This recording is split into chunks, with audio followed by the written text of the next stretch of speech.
On est à Lens, en Nord-Pas-de-Calais, hein, dans le Pas-de-Calais. Et Julien, notre journaliste ô combien local. Hein, Jean-Luc. Jean-Luc, pardon.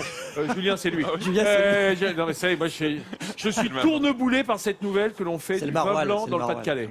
Alors, la semaine dernière, vous étiez en Alsace, à Guebwiller, oui. terre de vigne. Oui. Il y a 15 jours à Reims, terre de champagne. Oui. Vous vous êtes dit, fin décembre, on vient de Nord-Pas-de-Calais. Là, on n'aura pas de sujet sur le vin. Ah non, c'est dire une bonne bière. Une bonne bière, eh bien si. Il y a du vin en Nord-Pas-de-Calais. On fait du vin dans certains secteurs de la région, à déguster évidemment toujours avec modération, mais avec délice. On part à la rencontre de viticulteurs, pas comme les autres, sur les terris d'Aillicourt, près de Béthune. Regardez. Jour de brouillard, jour blanc, au pays des montagnes noires. À flanc de terri, à 100 mètres au-dessus de la mer, de bien curieux viticulteurs sont à l'ouvrage. Si j'alignais, on arriverait au 6e. C'est une très bonne idée de faire une vigne sur un terril parce que on a beaucoup de pentes, ce qui capte énormément la chaleur. Le terrain est noir, ça emmagasine la chaleur. Le terril lui-même dégage de la chaleur. On est côté sud. Donc tout ça sont des paramètres intéressants. Bon, et ensuite, le côté exceptionnel est aussi grisant, ouais, pour le moins. Ouais. Un défi pour lequel il a fallu adapter les outils. Là, on a un matériel qui nous permet de maintenir le pied de vigne, d'enfoncer bien droit, quand on a la chance de pouvoir passer entre deux pierres. C'est la pente, vachement dure. C'est fatigant. On n'est pas du tout habitué dans la Charente. 2 ans et demi après la plantation des 2000 pieds de vigne, les premiers raisins sont cueillis. Les vendangeurs récoltent des grappes uniques en France. La pente est sévère, du vin made in Nord-Pas-de-Calais, ça se mérite. Ici, on est sur un terri avec une forte pente. On a une pente qui fait entre 60 et 80%, ce qui nous permet de récupérer les rayons du soleil directement sur chacun des pieds. Donc chaque pied, a priori chaque grappe, reçoit un ensoleillement maximum.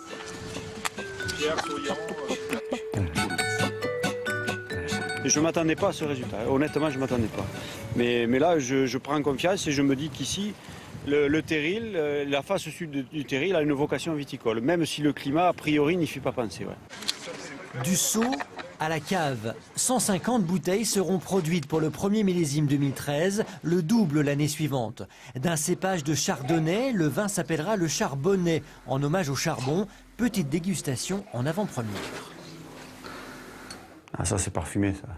Et puis on sent le fruit et le bois, la vanille du fût. C'est hyper parfumé, c'est bon ça. De l'or noir à l'or blanc, le ch'ti blanc semble inspirer notre vigneron. Il faut soulever la robe pour découvrir la cuisse. Le vin est très sensuel, c'est bien connu.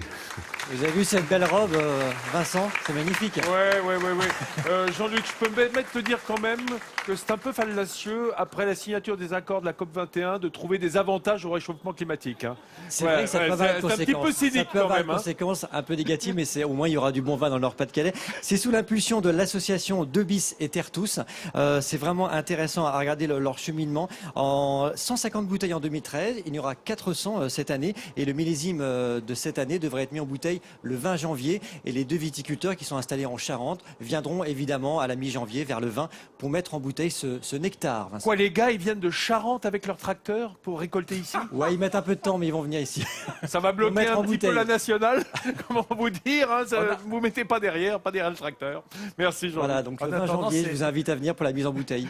C'est incroyable de voir ces réhabilitations de ces terris entre les pistes de ski qu'on va trouver entre le vin et puis les pentes simplement sur lesquelles on peut découvrir aujourd'hui une faune et une flore totalement particulière. Moi, je trouve, quand on voit cette image, j'ai l'impression d'être à La Réunion, sur un volcan. C'est absolument magnifique. Et quand on y ajoute ces sortes de tours Eiffel locales que sont les chevalements, ce paysage si particulier des corons, c'est pas étonnant que tout cela ait été inscrit au patrimoine mondial de l'humanité au titre de paysage culturel. Parce que on a ici, à travers ces presque 3 siècles d'histoire, véritablement le symbole absolu de ce qu'est un paysage, c'est-à-dire l'association de la nature et de l'homme dans ce qu'elle a de plus noble et de plus beau.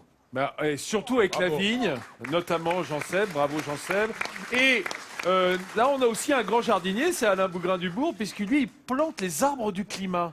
Oui, Hein? je voulais juste dire que c'est frappant de voir comment, quand on aide la nature un petit peu, on s'en préoccupe, même sur du minéral, on arrive à faire épanouir la vie. Alors, l'arbre du climat, l'idée est simple. À la Révolution française, on a planté l'arbre de la liberté dans les 36 000 communes.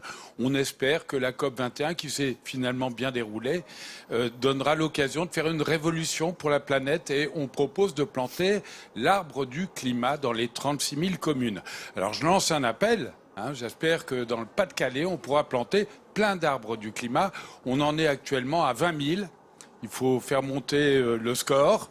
Et puis peut-être qu'au cours de l'émission, de loin en loin, quand vous vous déplacerez, on pourra observer ici et là des arbres du climat qui vont être plantés pour la circonstance.